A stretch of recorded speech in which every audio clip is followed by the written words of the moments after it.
श्री स्वामी समर्थ. नमस्कार मैत्रिणींनो, आजचा दिवस तुम्हा सर्वांना सुखाचा, समाधानाचा व आनंदाचा जावो ही श्री स्वामी चरणी प्रार्थना. मी सुमन आजच्या व्हिडिओला सुरुवात करते. तर आजचा विषय आहे पंढरीची वारी. पंढरीला तर उद्या आली आहे एकादशी. वर्षानुवर्षे पिढ्यानपिढ्या चालत आलेली पंढरीची वारी कधीच चुकू नये ही वारकऱ्यांची भावना असते. अगदी आटापिटा करून तिथपर्यंत जाण्याची ओढ, तळमळ. कधी एकदा पंढरीला जातो आणि पांडुरंगाचे दर्शन घेतो ही भावना वारकऱ्यांच्या मनात साथ घालत असते. आषाढ शुक्ल पक्ष 6 जुलैला रविवारी एकादशी आलेली आहे. हा दिवस खूप महत्त्वाचा आहे, कारण ह्या दिवसापासून चातुर्मास सुरुवात होते. भगवान श्री हरिविष्णू या दिवसापासून 4 महिने योग निद्रेत जातात, ते कार्तिक शुद्ध एकादशीला पर्यंत. म्हणून तर ह्या 4 महिन्यामध्ये विष्णूचे हे तत्व आहे ते पृथ्वीतलावर जास्त जागृत असते. म्हणून ह्या 4 महिन्यामध्ये खूप व्रत वैकल्य केली जातात व पारायणा केली जातात, उपवास केले जातात व त्याचे फळही आपल्याला चांगले मिळते. वर्षभरात 24 एकादशी येतात. ह्या आषाढ एकादशीला विठ्ठल भक्त हे वारकरी पंढरीची वारी करतात, उपवास करतात. एकादशीला आपल्याला जर उपवास करायचा असेल तर नियमाने करा. उपवास करताना आपल्या मनावर, आपल्या शरीरावर कंट्रोल ठेवायचा आहे. उपवास केला तर तो त्या दिवशी धरून दुसऱ्या दिवशी सोडायचा आहे. एकादशी दिवशी आपल्याला विष्णूची उपासना करायची आहे. भगवान विष्णू यांना तुळशी खूप प्रिय आहे. त्या दिवशी तुळशीची पानेही तोडायची नाही. तर ती तुळशी आदल्या दिवशी तोडून ठेवायची आहे.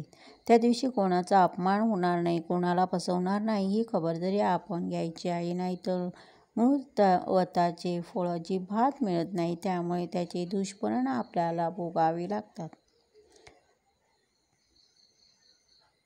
आपल्याला त्या दिवशी काळा रंग, गडद काळ्या रंगाचे कपडे परिधान करायचे नाही आहेत. एकादशीला भात शिजवून खायचा नाही आहे. सगळ्यात महत्त्वाची गोष्ट आहे, घरात भांडण शिवीगाळ होणार नाही याची काळजी घ्यावी.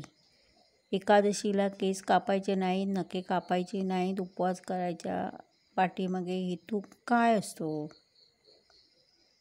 तर आपल्या आध्यात्मिक प्रगतीसाठी, आपली वाढ व्हावी या दृष्टिकोनातून या व्रताचे पालन करतात. भगवान कृष्णाप्रती आपली श्रद्धा भक्ती वाढावी म्हणून भक्त उपवास करतात. एकादशीच्या दिवशी विष्णूचे, त्यांच्या नामाचे श्रवण कीर्तनद्वारे भक्तांची अधिकाधिक सेवा करणे हा उपवास मागचा खास हेतू आहे. त्यामुळे भगवंताच्या संतुष्टीकरिता भारतभूमीत अनादी काळापासून एकादशीचे व्रत केले जाते. आषाढी एकादशीच्या दिवशी कानाकोपऱ्यातून वारकरी विठ्ठलाच्या नामाचा गजर करीत पायी दिंडीने पंढरपूरला जातात. पंढरपूर गेल्यावर चंद्रभागेत स्नान केले जाते. विठ्ठलाचे मनोभावे दर्शन केले जाते. आयुष्यात एकदा तरी विठ्ठलाची वारी ही आपण जरूर करावी. एकादशीला हरिवासर असे म्हटले जाते. हरिवासर म्हणजे आजचा दिवस हा हरीचा दिवस.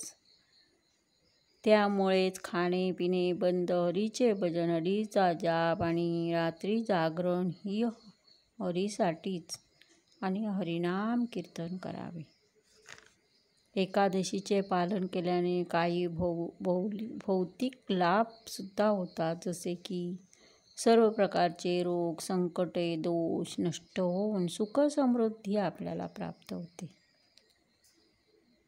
पण एक भागवत भक्त, विठ्ठलाचा भक्त, एक भौतिक सुखासाठी, लाभासाठी विठ्ठलाची भक्ती एकादशीचे व्रत करीत नाही, तर तो मनुष्य जीवनाचे सर्वोच्च ध्येय म्हणजे भगवंताची भक्ती प्राप्ती व्हावी यासाठी एकादशीचे व्रत करत असतो. विठ्ठला असा एकमेव देव आहे, ज्याच्या हातात शस्त्र नाही. असा देव त्याला अवतार नाही, म्हणून जन्मस्थळ नाही. म्हणून कुठल्या कटकणी नाहीत, वाद नाहीत, तंटे नाहीत. असा देव ज्याला अमुक पद्धतीने पूजलं पाहिजे असं बंधन नाही. असा देव ज्याला माऊली म्हटलं जातं.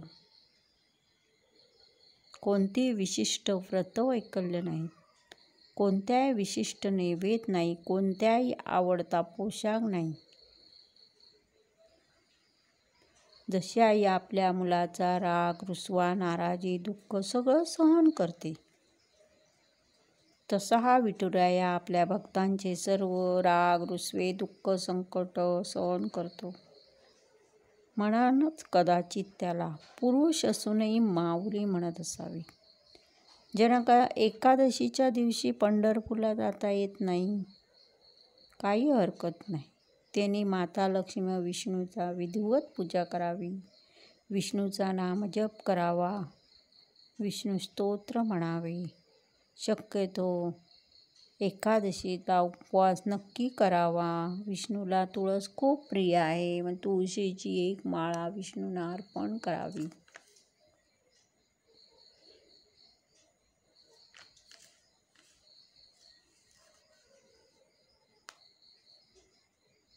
तर बघा, अत्यंत महत्त्वाची माहिती मला तुमच्यापर्यंत पोचवायची होती. माहिती आवडल्यास लाईक करा, शेअर करा, सबस्क्राईब करा. तोपर्यंत हरे कृष्ण कृष्ण कृष्ण हरे हरे. श्री स्वामी समर्थ.